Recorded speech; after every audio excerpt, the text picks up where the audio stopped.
Blooming students, critical and creative thinkers. I am a blooming butterfly. Are you? What are critical and creative thinking? These are words that are tossed about frequently by educators. But what do they really mean?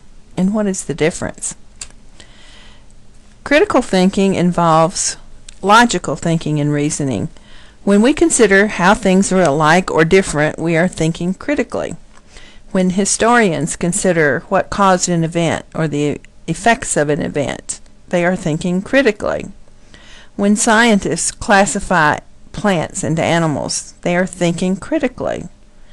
When we look at specific facts and try to generalize about them, we are engaged in inductive reasoning. When we consider a generalization and take it apart to find the specific details, we are reasoning deductively.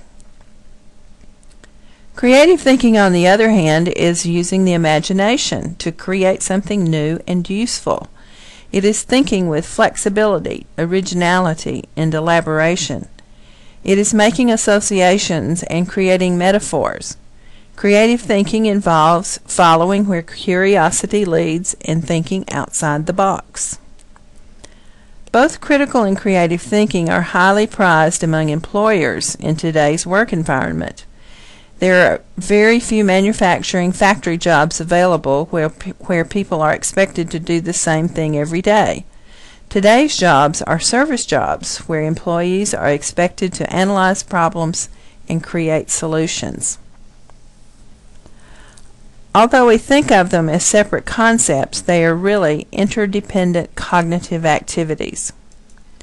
In 1956, Benjamin Bloom, an educational psychologist, classified the kinds of thinking humans do in a hierarchy known as Bloom's taxonomy of the cognitive domain of learning. LOTS and HOTS are acronyms to help us remember. LOTS stands for the lower order thinking skills. HOTS stands for the higher order thinking skills. Bloom's taxonomy is also most often referred to as critical thinking. This is what college professors mean when they say critical thinking. In this diagram, we see the lower order thinking skills of remembering, understanding, and applying. The higher order thinking skills are analyzing, evaluating, and creating. Notice that creating is the highest order of thinking. The higher levels are supported by the lower orders. The LOTS are the foundation of the HOTS. One must remember something and understand it before one can apply the knowledge. Likewise, an empty brain could not create anything. The higher one goes, the more manipulation of the initial information is required. The two lowest levels, remembering and understanding, are what are typically the only challenge students get before coming to college. The old model of education, where students memorize information and then regurgitate it for a test, requires only those two levels.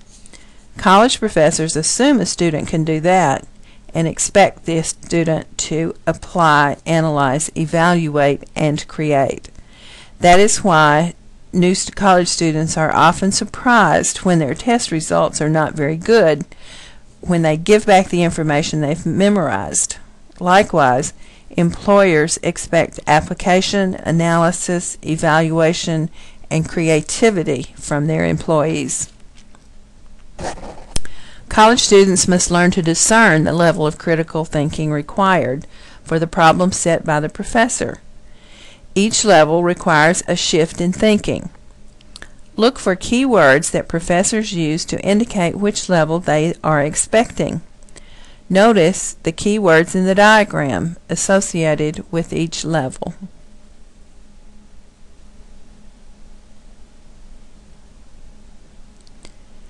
You will be working in all the levels of critical thinking in this reading course. Your professors will point out the levels required frequently. So, back to the beginning question. Are you a blooming butterfly? By the end of the semester, you too can say, "Yes, I'm a blooming butterfly."